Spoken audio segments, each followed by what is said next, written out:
Pero el primer problema tiene que ver con la poca concepción estratégica de la comunicación gubernamental o política en general. Hace mucho tiempo, cuento como anécdota, el Diario del Comercio me hizo una entrevista hace como, bueno, a ver, estaba Toledo como presidente, y de casualidad yo opiné en términos generales, no para, y lo digo respetuosamente, lo que voy a contar no tiene ninguna animosidad para que el presidente, todo lo contrario, sino simplemente contarles un hecho que es muy común, muy típico de verse o de escucharse, que me hacen una pregunta y yo digo, mira, es mentira que se gobierne bien y se comunique mal. Y a partir de eso titularon una página entera, especialista argentina desarma la tesis de Toledo, que precisamente era esa: gobierno bien, tengo problemas de comunicación. Esa frase, que es muy típica, me parece que es un error fundamental de un gestor público, de un político, pero además evidencia de fondo la concepción o la visión instrumental absolutamente mínima de la comunicación, en tanto y en cuanto uno puede permitirse el lujo de decir gobierno bien y eventualmente, si me sale, si puedo o si quiero, comunico bien. Eso es creer que la comunicación tiene impacto meramente comunicacional, y ahí está el error. El objetivo de fondo de la comunicación gubernamental es construir consenso. Si la comunicación no ayuda en ese cometido, no es un problema comunicacional, es un problema eminentemente político. Por eso esa frase es un sinsentido en sí mismo y refleja una concepción absolutamente vieja, de antaño, extemporánea, que evidentemente no se condice con la necesidad actual de atribuirle a la comunicación gubernamental un elemento absolutamente importante, que es la posibilidad de aportar al consenso, lo cual implica alta interacción con la ciudadanía, o mucho más que eso, de aportar desde o hacia una visión de legitimación. Y esto además es mucho más importante porque en general la política teme a los medios, o quiere comprarlos en todo caso cuando no los teme. Y esto es no comprender que en general la política se ha transformado, ha dejado de ser una arena claramente conquistada por parte del sistema de medios. La década del 90 fue un verdadero ejemplo a lo largo de toda América Latina de una política reactiva frente a una agenda impuesta con total claridad por parte del sistema de medios, para ir a pujar por la agenda pública. En definitiva, cuando uno analiza qué es la comunicación política en el término más terrenal posible, en el término más brutal posible, es eso, es el control de la agenda pública. Y si la palabra control puede tener connotaciones negativas, preferentemente para quien tiene un pensamiento desde la teoría crítica o de la izquierda, cambian la palabra por control, por gestión de la agenda pública, y es exactamente lo mismo.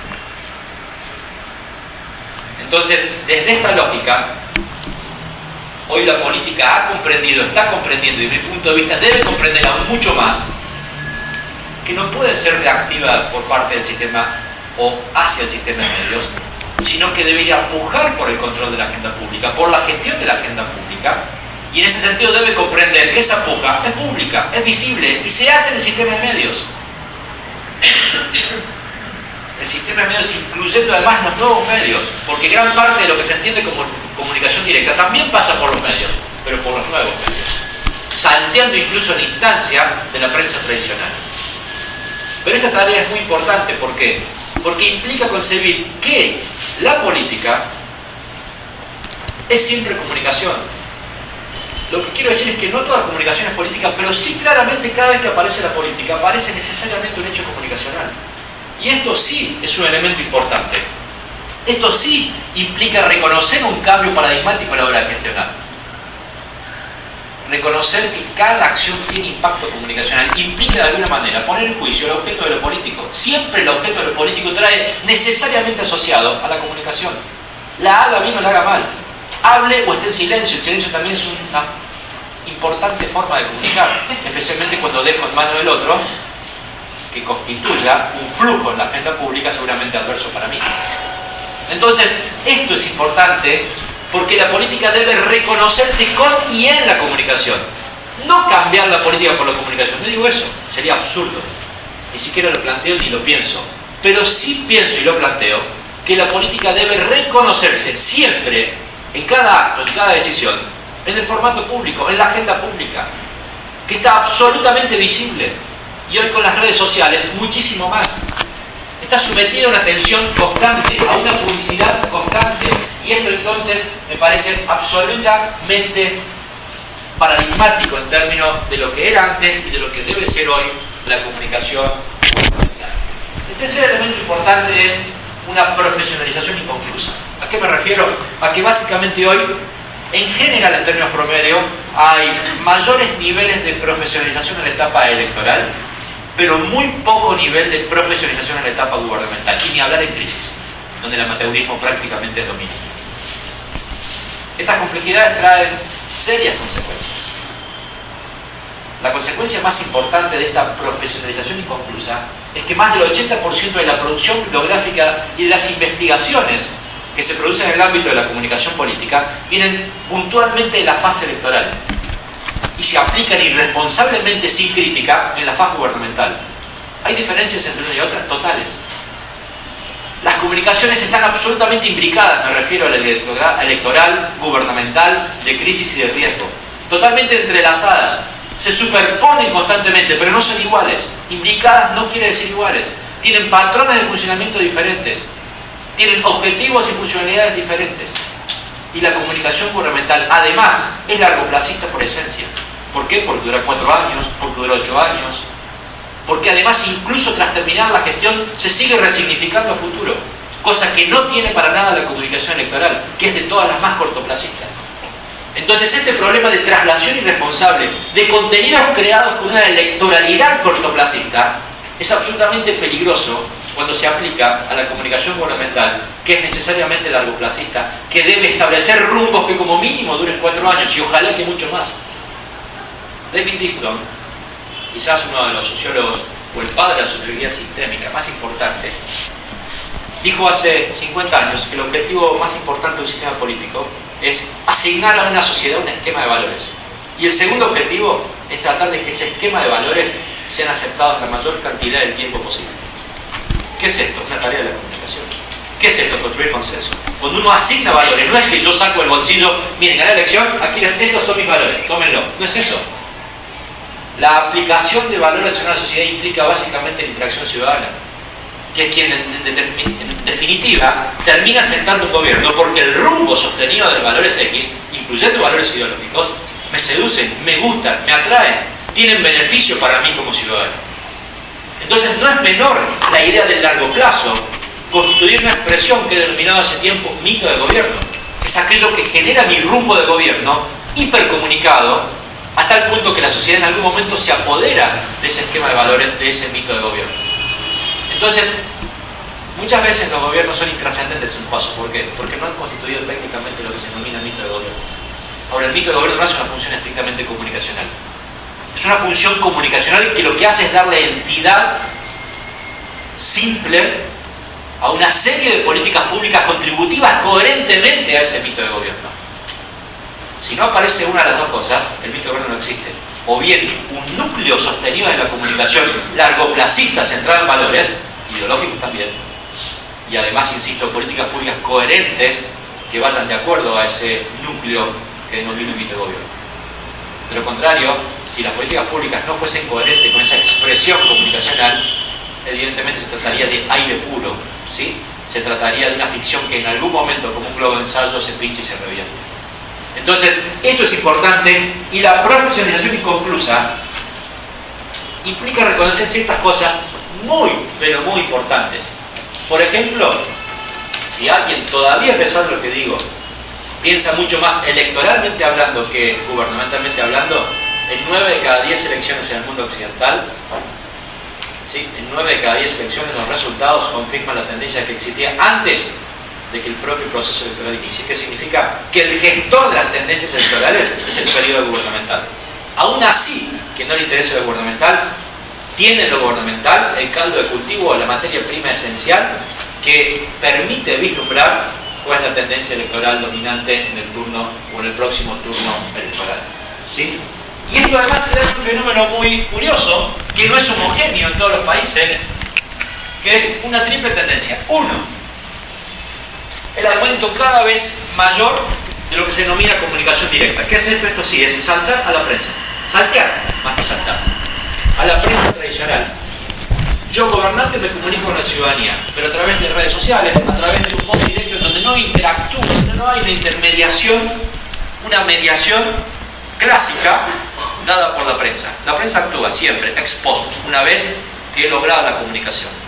Es una tendencia internacional que algunos quisieron aplicar como práctica en América Latina hacia gobiernos de izquierdas nacionales. Lo cierto es que uno de los ejecutores antes que el gobierno de izquierda llegase fue Álvaro Uribe por la derecha en Colombia. O lo cierto es que uno de los cultores de la democracia directa, de esta comunicación directa, es Obama. ¿Con qué? Con su Twitter. No hay arma comunicacional más importante del mundo hoy que el Twitter de Obama. Quizás el del Papa. Quizás no. El del Papa está, me voy a rectificar, un poco más arriba. Ustedes saben que es la cuenta con mayor, no de mayor seguidores es, a ver, Justin Bieber. ¿Sí? Sí. Sin embargo, la cuenta con mayor incidencia mundial es la del Papa, la segunda es la de Obama. ¿Sí? ¿Qué son estos? Procesos de comunicación directa, no mediados por prensa. Pero además, el 75% de las menciones del Papa en el mundo se dan por eco de su Twitter. Este es un impacto importante para tener en cuenta. No importa la cantidad de seguidores, importa el nivel de incidencia pública de una red social. Porque además Twitter tiene, yo diría, una funcionalidad clave para la política. Coloca titulares, tal cual. Cada tweet es un titular, no es un contenido, es un titular. ¿Sí? Es un título de prensa, es una portada del periódico. Es una bajada de línea en el zócalo de la televisión. Digo, eso es un proceso de comunicación directa que hay que tener en cuenta. El segundo elemento, que es una característica importante, que esta no es homogénea en América Latina, es que hay una puja histórica, no porque antes no se haya dado. Yo considero, como en algún reportaje he dicho, que la relación entre la prensa y la política es de gemelas siamesas. Son mutuamente contraproducentes en daño, pero son funcionalmente inseparables, se necesitan una de otra. Pero en esta relación de gemelas siamesas hay una puja más visible, o por lo menos más visible que nunca históricamente hablando, de la política para con el sistema de medios, para pujar por la gente, incluso esa puja, en algunos países, Venezuela, Ecuador, Nicaragua, parcialmente en México en un pedazo, Argentina, parcialmente en Uruguay, en Bolivia, parcialmente en época electoral en Perú, se ha tornado violenta, ¿sí? Y la política estigmatiza a la prensa más que la prensa estigmatiza a la política, o en todo caso se estigmatizan mutuamente. Es una característica muy importante que implica básicamente la reacción de la política para no quedar subordinada a una agenda impuesta por parte del sistema de medios, como sí claramente esto fue o se dio en la década del 90. Decía en Perú que esta particularidad adquiere ribetes casi únicos que pueden verse, por ejemplo, en que las decisiones editoriales de los grandes medios de comunicación no necesariamente impactaron en términos de tendencia política luego. El ejemplo más contundente es que los últimos 4 candidatos supuestamente, implícitamente, algunas explícitamente apoyados por los medios masivos de comunicación, los más importantes, no ganaron la presidencia y en 3 de los últimos casos ni siquiera entraron al balotaje. Esto es un fenómeno muy interesante que tiene que ver con esta lógica de separación entre política y prensa, o en todo caso la subordinación de la política al sistema de medios. Y ese es un tercer elemento que aquí está lejos de darse, que es, se están modificando además los sistemas de medios propiamente dicho en términos de su composición accionaria. Quizás esto sea lo que menos se está dando hoy en Perú, que se está dando con muchísima más fuerza en otros países. Un elemento importante que tiene que ver con un déficit de las academias es que hay poca investigación comparada. Por lo tanto, estamos llenos de casos, pero no sabemos si eso es bueno o es malo. ¿Sí? Y esto sí es un problema académico. Hace poco tuve la oportunidad de terminar el penúltimo libro. Es el primer estudio comparado de estudio de campañas electorales donde trabajé con 38 campañas presidenciales en América Latina en el turno 2006-2011 y fue el primer libro de habla hispana que compara los 18 países latinoamericanos, la campaña que ganó y la que perdió, salvo en todo caso en México y Chile, que incorporé incluso a quien salió tercero. ¿Qué es esto? No me enorgullece decir eso, al contrario, me preocupa. Porque este libro debería competir con muchos, lamentablemente no lo hace. Y hay un abordaje preferentemente casuístico, y insistir que eso sirve. Pero la academia, la visión comparada, especialmente en esto, me parece algo muchísimo más rico y además absolutamente necesario. Ahora bien, además, por si fuera poco, la comunicación gubernamental o la comunicación pública en general se da en una dinámica que yo defino como dinámica plebiscitaria. La primera instancia de la elección plebiscitaria es la más habitual, la de origen, la que la ciencia política la usa comúnmente, que es una dimensión plebiscitaria en el sentido de gano Y esa legitimidad de origen de mis votos me da derecho a buscar, a pelear contra la institucionalidad, ¿sí? El hecho de haber ganado me da origen, para muchos, no para todos, ¿sí? O para algunos, no para todos, me da el derecho de hacer cosas bastante parecidas a lo que yo quiero. De alguna manera, lo que hizo Fujimori en su momento no estuvo para nada lejos de esta lógica de que la legitimidad de origen, los votos, me da derecho a empujar contra la institucionalidad establecida. ¿Sí? Pero eso es una, la que menos me interesa incluso, a pesar de que es gravísima cuando se da, por lo menos cuando se da de modo intenso. La que sí me interesa es la otra, que es, yo diría, esta presión constante que sufren los gobiernos, es más, me rectifico, los gobernantes, en una lógica 24/7, ¿qué es esto? 24 horas los 7 días, preferentemente por las redes sociales, en donde los gobiernos se ven absolutamente expuestos a demandas que no pueden controlar ni tienen capacidad de responder. Esta dinámica plebiscitaria es una rendición de cuentas exageradamente diaria, exageradamente cotidiana, que muchas veces es tan fuerte, tan intensa, que ubica a los gobiernos en la lógica de lo que se denomina campaña permanente. ¿Qué es esto? Hay que actuar como si todos los días se votase. Tenemos necesidad de dar buenas noticias. Lo que decía George Stephanopoulos, uno de los dos asesores, el otro era Dick Morris, de la época de Bill Clinton, cuando escribió su memoria, Stephanopoulos dijo de Clinton, estaban peleadísimos, aclaro, dijo, ese señor es el señor 60%, ¿qué es esto? Todo aquello que mide 60% implica que el presidente mañana se va a posicionar sobre eso. Entonces, ¿qué problema trae esta lógica de la campaña permanente, esta inmediatez constante, esta acción reactiva constante del gobierno? Que no se piensa necesariamente en el largo plazo. Que si yo actúo como si todos los días se votase, no tengo margen para pelear, para construir consenso, para producir reformas que sí traigan ruido, que hagan crujir un status quo, pero el cual seguramente estoy convencido que hace falta. Entonces, esta dimensión plebiscitaria, si se quiere, es lo más parecido a una asfixia que suelen tener los gobiernos en el día a día y que por ende trae un problema o una consecuencia importante. ¿Cuál es? Un exceso de cortoplacismo, un exceso de mirada inmanente y no trascendente. Ahora bien, en América Latina hay una serie de elementos que caracterizan a la comunicación en general en donde está inmersa la comunicación gubernamental. Primer elemento, proliferación de negatividad.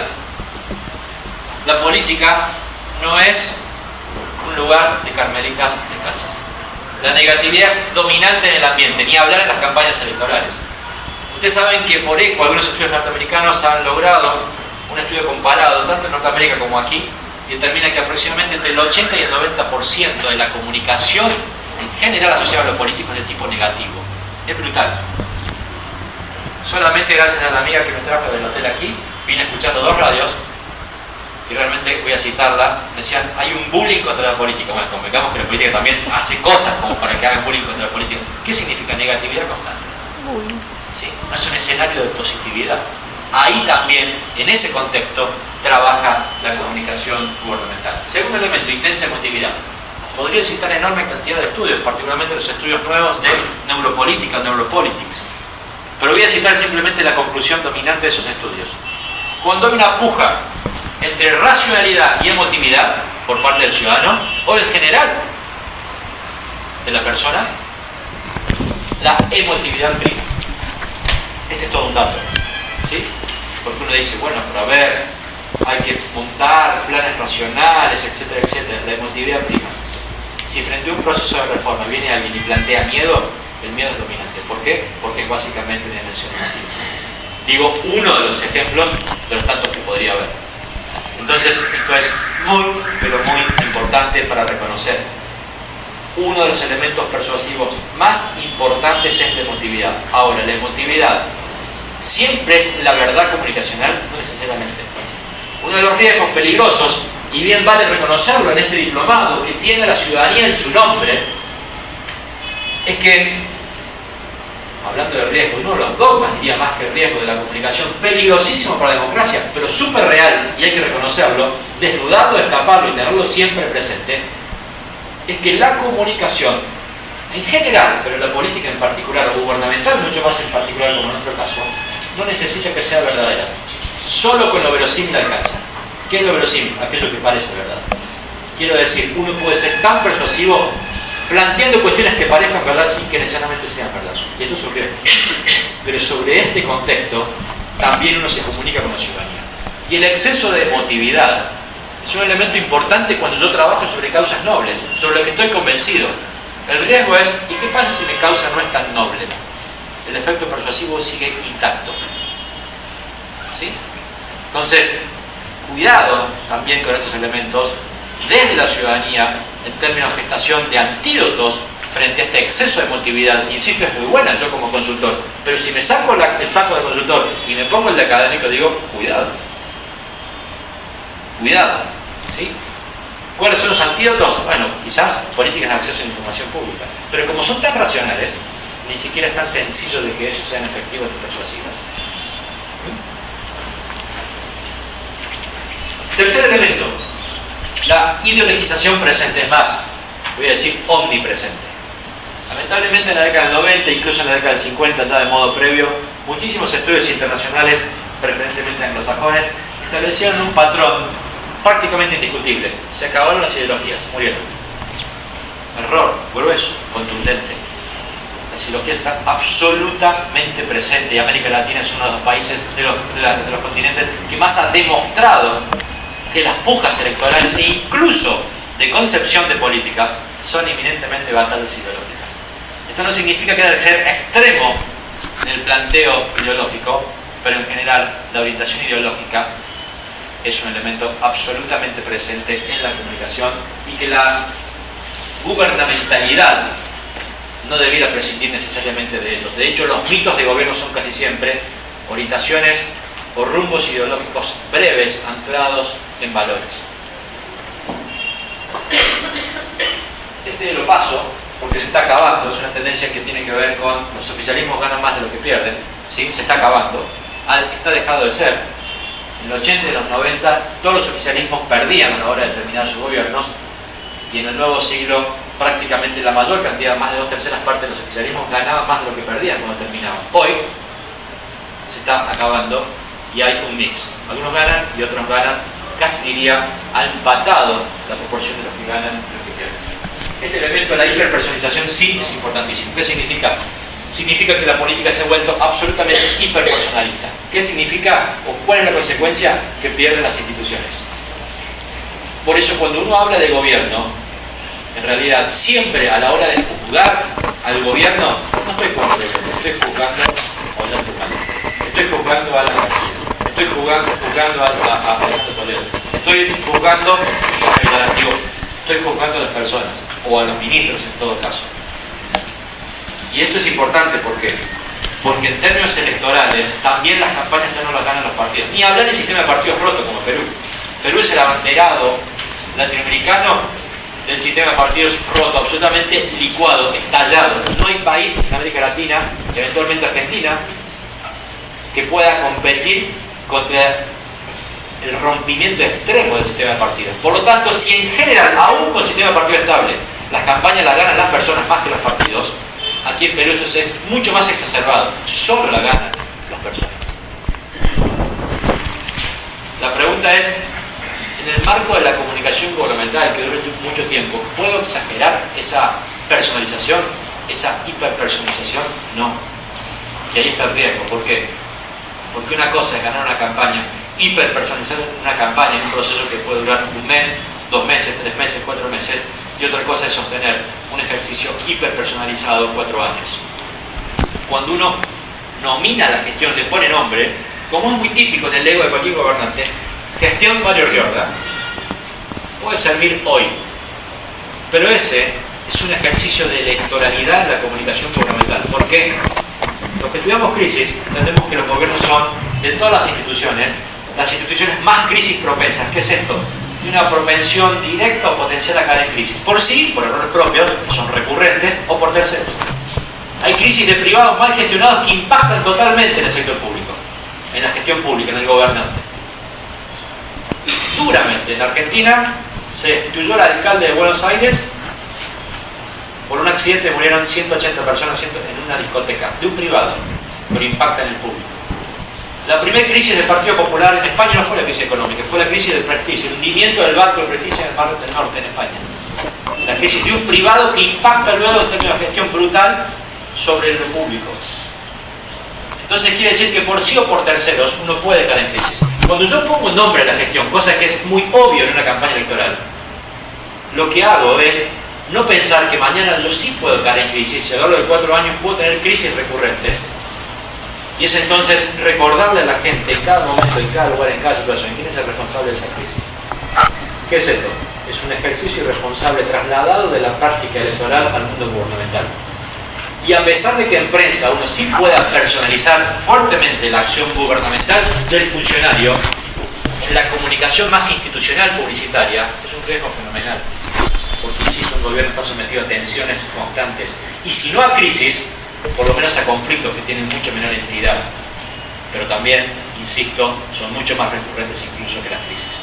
Por eso, cuidado con este mix, con este equilibrio necesario entre la hiperpersonalización, que es muy útil, casi diría necesaria, independientemente del juicio de valor, aquí hablo como consultor, en la fase electoral, y otra cosa es la hiperpersonalización exagerada en el marco de un gobierno.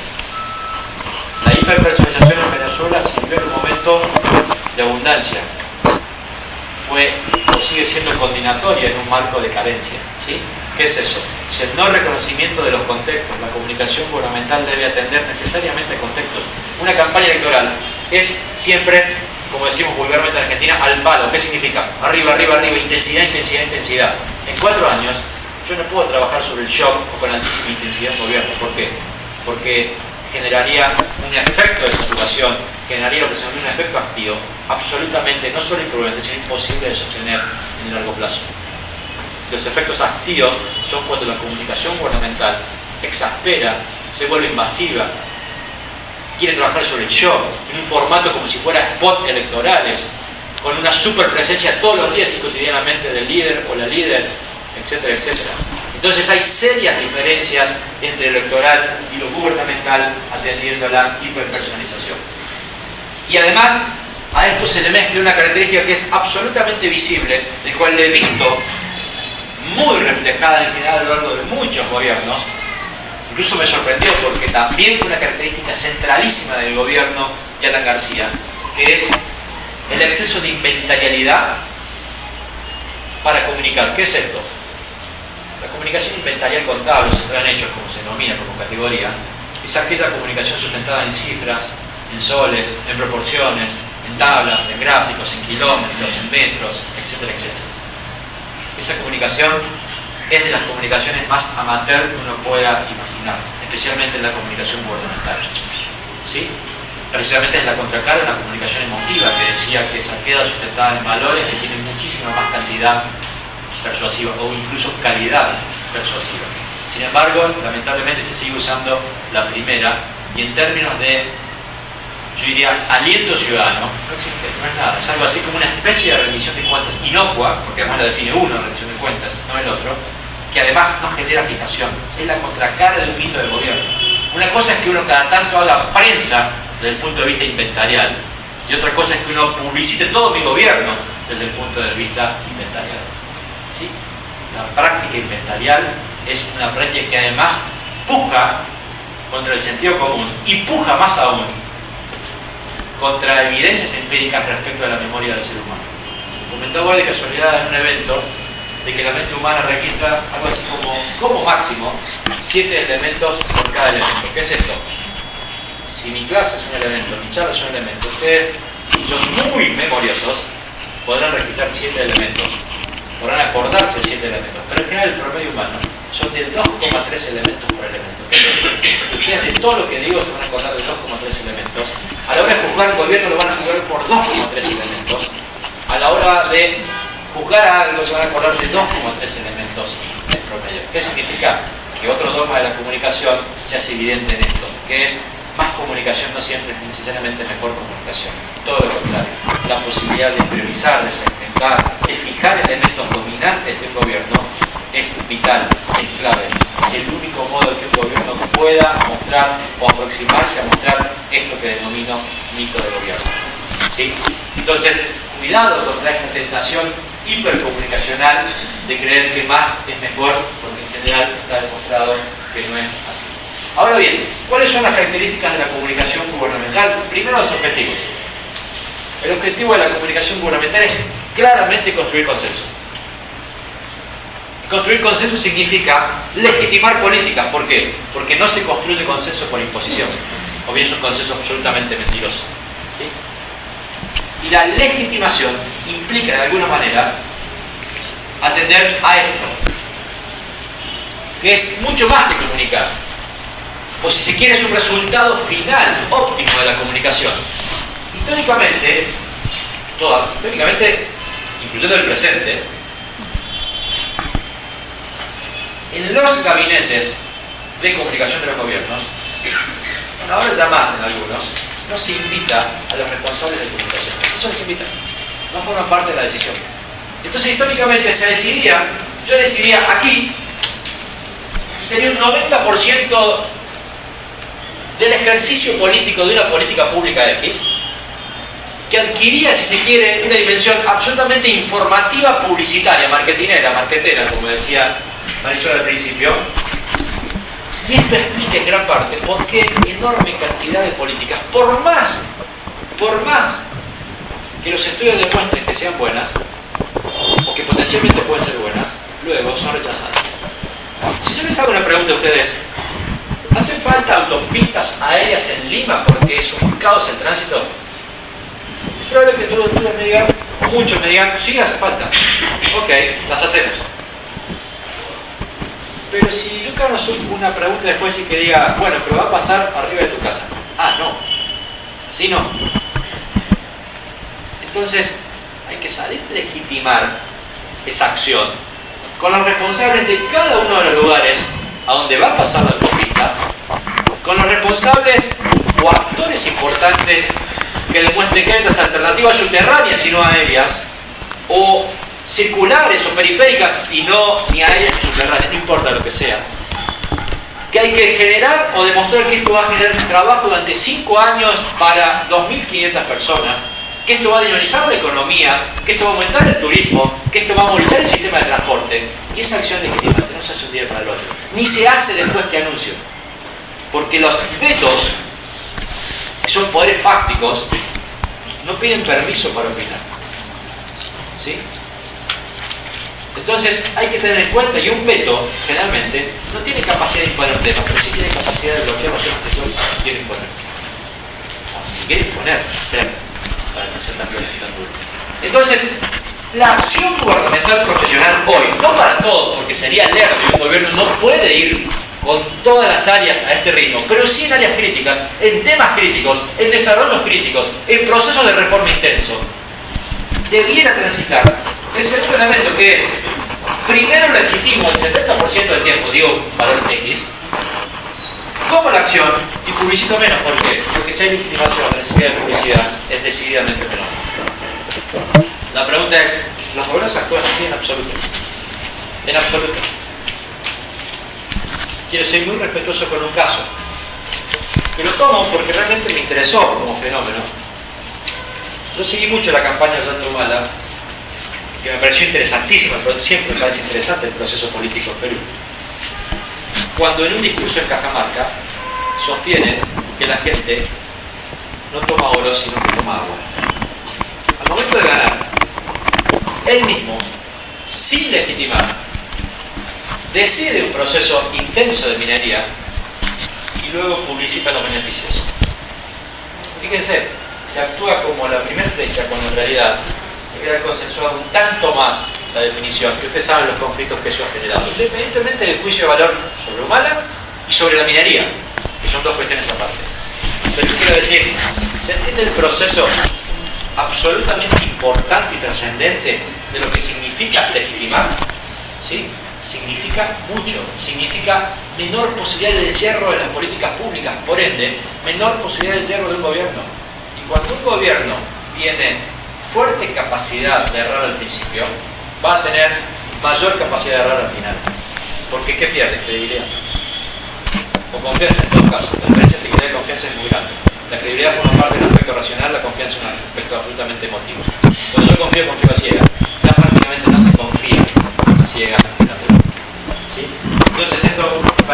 sumamente importante. En segundo lugar, respecto a la comunicación gubernamental, son los destinatarios. ¿Quiénes son los destinatarios de la comunicación gubernamental a diferencia de todas las otras comunicaciones, preferentemente electoral? Todos. Por ende, la dificultad de segmentación de la comunicación gubernamental es total. No que no se deba segmentar, sí se debe segmentar. Lo que sucede es que una política pública en un gobierno constituye técnicamente muchas otras no políticas públicas. Entonces, ¿qué trae aparejado? Que si yo tomo una medida trascendente para 1000 personas, porque realmente son importantes, y les comunico a esas 1000 personas, los otros millones que no son beneficiarios, también tienen capacidad de opinar respecto a esas 1000 personas, porque se hace con dinero público, y además, porque algunos pueden pretender que por qué no se hizo para mí, que también yo necesitaba otro tipo de cosas. Entonces, la posibilidad de segmentar en la comunicación gubernamental, a pesar de que se recomienda hacerlo, es verdaderamente difícil, porque cualquier interesado puede opinar de cualquier tema. Y esto incluso para la acción cotidiana, ni hablar para la comunicación de crisis. Ustedes saben, si han leído algo de crisis, o les interesa la crisis, que hay un concepto que es mágico en la comunicación de crisis del sector privado, que es stakeholders. ¿Cómo carajo se traduce esto? El destinatario directo, el involucrado directo.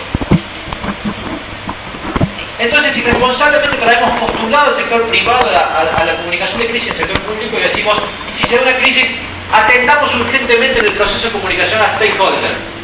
¿Saben quién es el stakeholder del sector público? Toda la ciudadanía. Toda, absolutamente toda. El afectado directamente, a quien seguramente tendrá prioridad para ser atendido, pero todos. Cualquier persona puede opinar de todo. Es más, yo, peruano, puedo opinar de un proceso que se dé en Piura y que no tenga nada que ver con el gobierno nacional, que sea un proceso estrictamente local. ¿Puedo opinar? Sí, puedo opinar. Y va a tener efecto. He traído, perdón por los reiterativos, creo que una sola persona me ha escuchado, digo, pero lo he contado hoy, pero me parece sumamente atractivo el caso. Hace unos días, una cuenta que tengo que es el gobierno de Mendoza, se dio un fenómeno particular, que Greenpeace hizo una presión, un lobby público muy, pero muy, muy grande, para llevar un oso polar, que hace 24 años está en Argentina, a Canadá, porque supuestamente sufre. En un acuerdo con Greenpeace, el gobernador convoca una comisión que determina que es inconveniente llevarlo. Greenpeace acepta, ¿sí? Porque aunque sufra, es probable que se muera en el viaje. Ya es un oso mayor, está absolutamente salido de su ambiente natural, y recibe un tweet, ¿de quién? De Cher, la cantante norteamericana. Trasladen al oso Arturo. Impacto nacional, brutal. ¿Qué significa? Que un influenciador externo también puede opinar localmente e influir en los niveles de consenso sobre un tema que supuestamente estaba cerrado y acordado. Entonces, esto es importante reconocer. El destinatario de la comunicación gubernamental es cualquiera que quiera opinar, que esté en condiciones de opinar, que esté en condiciones además de constituirse un actor que impacte en la agenda pública. Bueno, voy a pasar, o voy a rápidamente, ya estoy casi en hora mítica Marisol. Los eslóganes y la polisemia. El gobierno tiene necesidad de mantener un discurso único. Curiosamente, a contrapelo de lo que se decía hace tiempo, las campañas electorales pueden trabajar con múltiples eslóganes. ¿Por qué? Porque los eslóganes de alguna manera permiten combinar múltiples mensajes que asimismo se conviertan en oportunidades de segmentación. Entonces, si lo que yo antes decía, que la comunicación gubernamental tiene serias dificultades para que la segmentación no sea tan sencilla, por ende debo reconocer que los gobiernos deben trabajar con un único eslogan, único. Entonces, ¿a dónde aparecen los problemas? Cuando los ministerios o las secretarías empiezan a hacer convivir eslóganes propios del segmento, del área específica, porque se genera una especie piramidal de eslóganes que va o es un contrasentido que compite con el eslogan mayor, que es el eslogan de la marca gubernamental máxima, ¿sí? En todo caso de la presidencia. Esto es un serio problema. Ahora bien, los eslóganes, ¿qué características deben tener? Polisémicos. ¿Qué es polisémicos? Que sean entendidos por las personas de acuerdo a su propio nivel de interpretación o de significación, ¿sí? Significa que un eslogan no se agote empíricamente mañana. Un eslogan no puede ser, electoralmente sí, pero no gubernamentalmente, haré 10.000 casas. ¿Por qué? Porque se agota empíricamente si hago 9.500. Un eslogan debe ser polisémico, genérico, que no se agote en la comprobación empírica inmediata. Debe ser todo terreno, pero además debe ser coherente con el mito del gobierno. uno de los problemas serios que tienen los gobiernos es que trabajan con eslóganes intrascendentes, absolutamente intrascendentes, que lo define una agencia de publicidad y no el contenido político luego traducido publicitariamente. ¿Sí? Y por último, para terminar, los plazos de la comunicación gubernamental. ¿Cuáles son los plazos? Largoplacista por esencia, como antes decía. A diferencia de las otras comunicaciones, la comunicación gubernamental todavía se sigue resignificando, incluso cuando yo ya no soy gobierno. La comunicación de Alan García se sigue resignificando al momento que ganó Humala, como la de Humala se resignificará cuando gane fulano o mengano en la próxima elección. Entonces este largoplacismo es importante para reconocer, porque lo diferencia totalmente de las otras comunicaciones, particularmente de la comunicación electoral. ¿Sí? ¿Qué pasó aquí? Bien. Entonces, ya para terminar, solamente quiero dejar 3 reflexiones, habiéndome pasado varios slides, que me parecen importantes. ¿Cuáles son los desafíos? Primero, la necesidad de generar un cambio, de gestar un cambio de paradigma en quienes gestionan la comunicación y también incluso en quienes usan la comunicación ascendente, ¿sí?, para comunicarse con el gobierno, que es la convergencia. Si ustedes me preguntan cuál es la palabra más importante que define el estudio, el abordaje de la comunicación política, incluso o preferentemente la gubernamental, durante los próximos 10 años, lejos es la palabra convergencia. La palabra convergencia es algo así, por lo menos en términos de definición cultural, como la posibilidad o la necesidad incluso de comunicar un mismo mensaje a través de múltiples formatos en diferentes canales, o medios si quieren. Pero eso es la definición, si quiere, egoísta de la convergencia, que es la que tiene en este caso un gobernante. Hay una contracara de la convergencia que hace que el gobierno, además en clave de efectividad, deba abrazar necesariamente la convergencia, que es o que son las audiencias migrantes. ¿Sí? ¿Qué es esto? Quizás no hay patrones únicos de consumo de contenido o de prensa o lo que fuere, sino que el proceso es absolutamente azaroso y sistemático. Ya no existe la posibilidad de que a una persona yo le hable simplemente a las 9 de la noche porque pasa la telenovela Avenida Brasil y sé que ahí le encuentro sí o sí a ese target que quiero hablarle. O al joven que sé que escuchando tal programa a tal hora me comunico con él, sí o sí me escucha. En absoluto. Las audiencias migrantes significan que en algún momento yo me entero de algo por Twitter, en algún momento por Facebook, en algún momento por la gráfica, en algún momento por el rumor, en algún momento por TV. Significa que hay procesos convergentes donde se mezclan e interactúan todos los canales entre sí. Y si yo no soy convergente como gobierno, lo que básicamente sucede es una comunicación subóptima, es una comunicación que pierde espacio y oportunidad, ¿sí? Y que por ende parcialmente puede ser inocua o puede perder peso o incidencia, o si se quiere, posibilidad de controlar o de gestionar la agenda pública. Segundo elemento tiene que ver con la potencialidad de este diplomado que celebro, que es mayor profesionalización. Solo puede haber mayor profesionalización no escuchando a gurúes ni consultores, sino formándose en las aulas. Yo soy consultor, pero antes que consultor soy académico. Me siento orgulloso de poder pensar la comunicación política dentro de las aulas, ¿sí? O en las capacitaciones o en la formación de más largo plazo, no importa. Pero la alternativa de profesionalización es básicamente asociada al mundo académico. Y bueno, la sede es básicamente lo mismo, que ojalá se replique. Finalmente, ya que hablamos de ciudadanía en el título de esto, me quedo con una frase que a mí me parece fenomenal para que los gobiernos entiendan, o en todo caso atiendan, que es: si usted la escucha a la gente, no espere que la gente lo escuche a usted. Muchísimas gracias.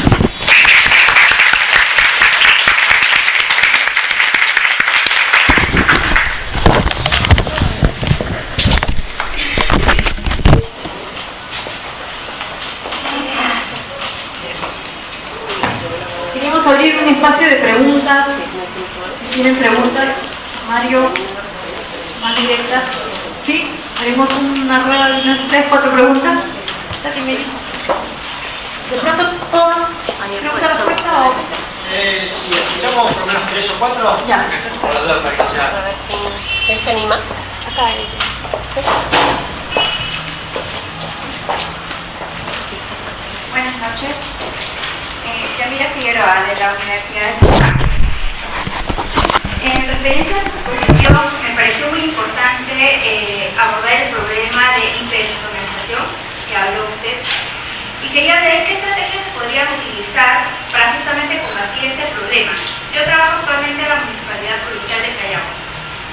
Y recurrentemente el personal del sector público considera que trabaja no para la institución o para las personas, sino para el alcalde. Entonces, este es un grave problema porque se trabaja en función a ello y no en base a trabajar por la ciudadanía.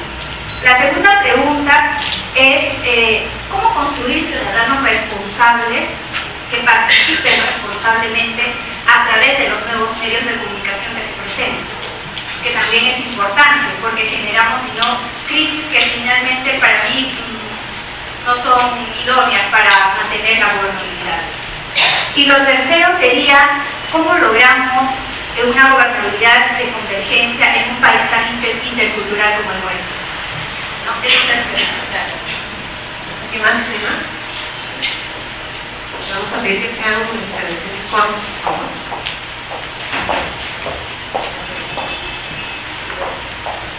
Bueno, mi pregunta era sobre el tema de la ideología. Considerando que el Perú es un país de un sistema de partidos roto, quebrado, ¿cómo las pujas políticas siguen siendo batallas ideológicas?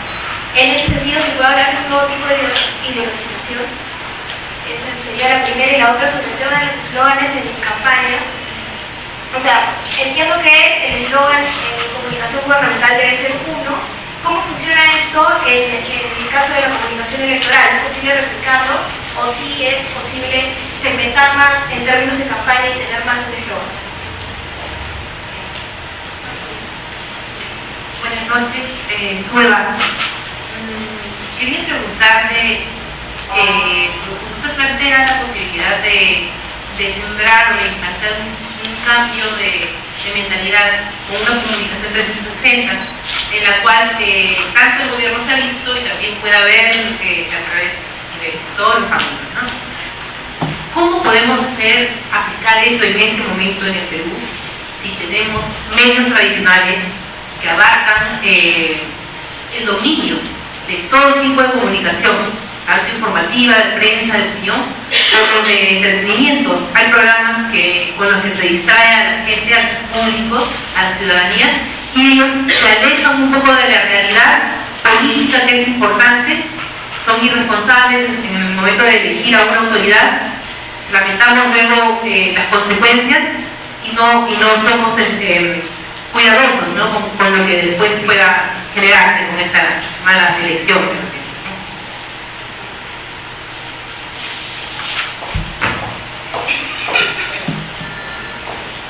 Buenas noches. Bueno, mi pregunta sería, un poco a lo que había mencionado de hiperpersonalización. Siendo Lima, bueno, una ciudad que se identifica mucho con el personaje, ¿cómo podría generarse una cultura de identidad en una sociedad como la nuestra, donde vemos desarrollado el problema de hiperpersonalización?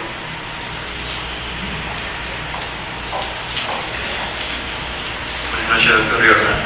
Una Rosa de la Universidad Federico Villarreal. Sobre el tema de hiperpersonalización, yo más bien me llevaba la idea antes de escucharlo a usted, que tal vez de pronto uno de los problemas que tenía el presidente Ollanta o por ejemplo la alcaldesa de Villarán en estos niveles de aprobación tan bajos era justamente de que la comunicación gubernamental no encontraba yo la relación exacta con la imagen del gobernante, ¿no? Porque de pronto me parece a mí que las piezas publicitarias, por ejemplo, del gobierno nacional, me parecen profesionalmente muy bien hechas, pero no encuentro la vinculación directamente con el gobernante. Entonces, más bien, yo creía que el problema del gobierno nacional o municipal había sido que no había logrado hiperpersonalizar la comunicación gubernamental. ¿Cuál es su opinión al respecto?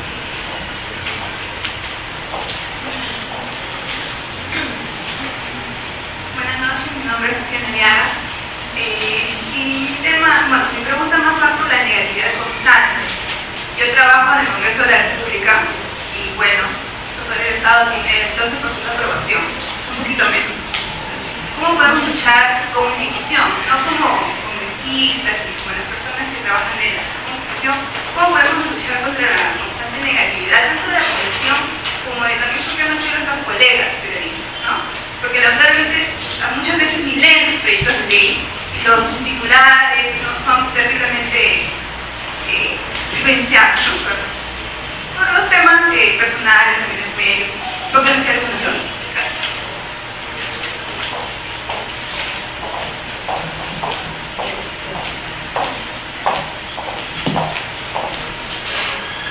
Bueno, hay unas preguntas que si logro responderlas, creo que soy candidato al Nobel, pero directo, ¿eh?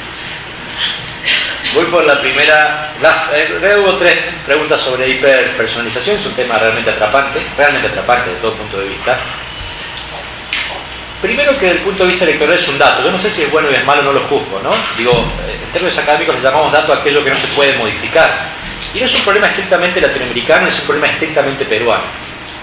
Para que tengan idea, el último congreso británico, que es el segundo o tercer congreso más importante del mundo de ciencia política, llegó como título, con un interrogante, el fin de los partidos políticos. ¿Sí? Gran Bretaña, donde hay partidos sólidos, establecidos.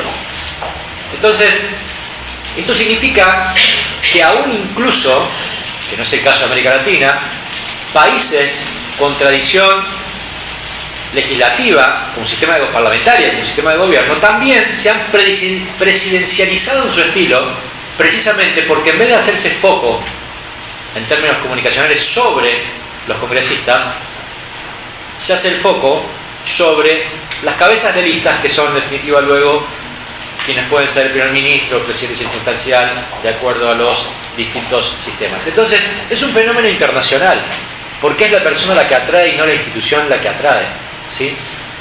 Entonces, difícilmente reversible para mí, por lo menos en el corto plazo, y en todo caso, trae aparejado el proceso de hiperpersonalización un componente que sí se refleja con contundencia en América Latina, que es lo que denomino, de hecho lo escribí en algún artículo y estoy desarrollando ahora, movimentismo. ¿Qué es el movimentismo? Es la posibilidad, que incluso tiene que ver también, quiero empalmar esta respuesta con alguien que me preguntaba sobre gobernabilidad, ¿sí? Empalmar esta respuesta con esa. ¿Qué es el movimentismo? Es la posibilidad de articular consenso / gobernabilidad, como sinónimos en este caso, a través de un líder potente que pueda articular diferentes visiones que vayan más allá de la representación partidaria. El problema de la hiperpersonalización es un eco mediático en términos de estilo, de contenido más o menos espectacular de los medios, pero también es un eco de la ausencia o la mínima representación de los partidos políticos como institución de mediación entre ciudadanía y poder político.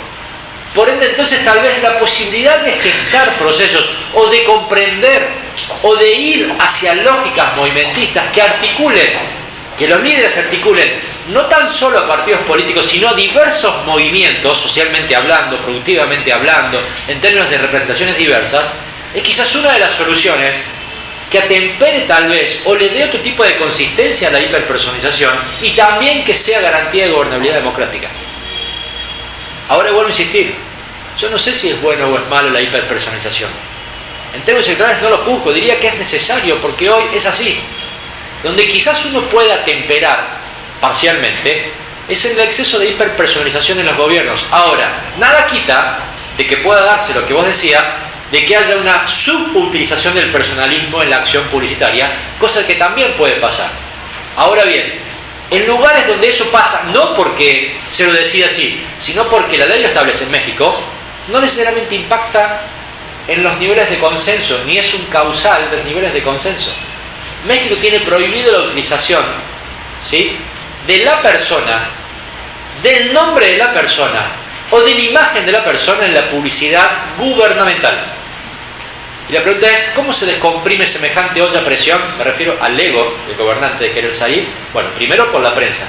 La prensa sí se torna hiperpersonalista, cosa que no sé en Perú. Digo, tenés que verlo, ¿sí? Esta pregunta que hiciste tenés que compensarla. Digo, los sistemas de difusión propios son, por un lado, la publicidad y por otro lado, la prensa, la acción prensiable, la noticiabilidad propiamente dicha. Entonces, todo lo que no es en términos de personalización o hiperpersonalización de la publicidad, seguramente lo es la prensa como elemento compensatorio, ¿sí? También hay toda una publicidad que no está regulada, que es el mundo digital, o la interacción, ni siquiera la publicidad, la comunicación digital. Y ahí también uno puede personalizar si quiere.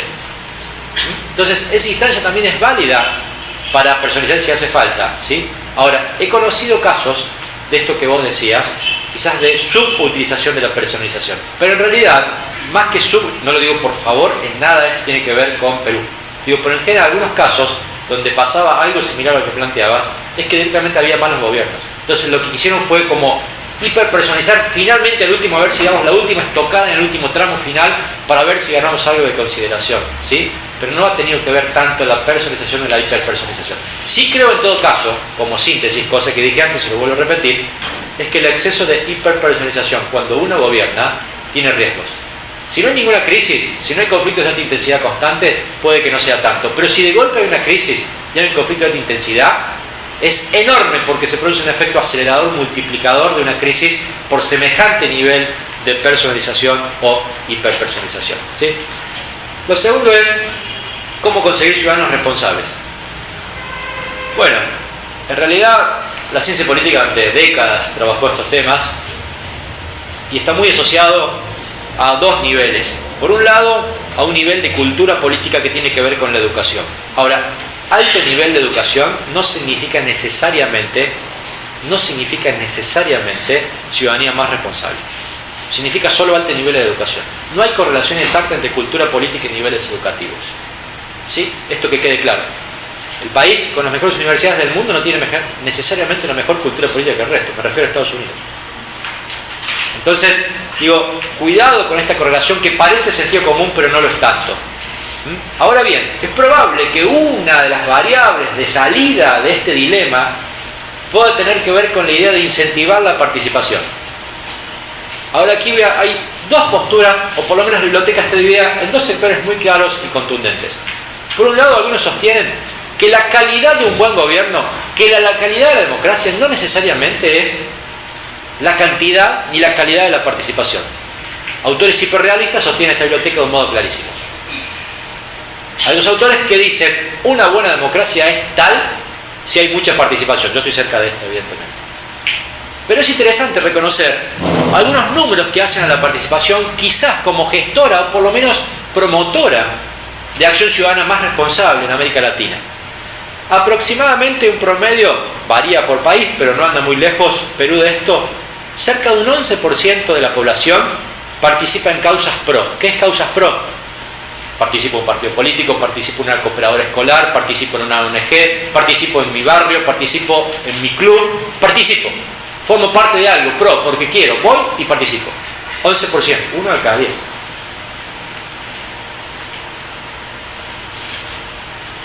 Dependiendo de los gobiernos, entre un 10 a un 30 a un 20% son instancias participativas gestadas por el gobierno. Fíjense la importancia del gobierno como promotor de la participación. La pregunta es, ¿de qué depende? Bueno, del gobierno, de la convicción democrática participativa del gobernante. ¿Abro o no abro mi gobierno? Así de simple. ¿Estoy convencido que me sirve o no me sirve? Así de simple. Y una tercera instancia que es la máxima participación, preferentemente reactiva y negativa, que es la participación que actúa o se activa, mejor dicho, muy reactiva, frente a hechos conmocionantes. Los indignados, por ejemplo, ocuparon las plazas, es participación, es responsabilidad. Pero es circunstancial. Es azarosa, depende de un hecho conmocionante que obliga, mejor dicho, despierta a una ciudadanía dormida,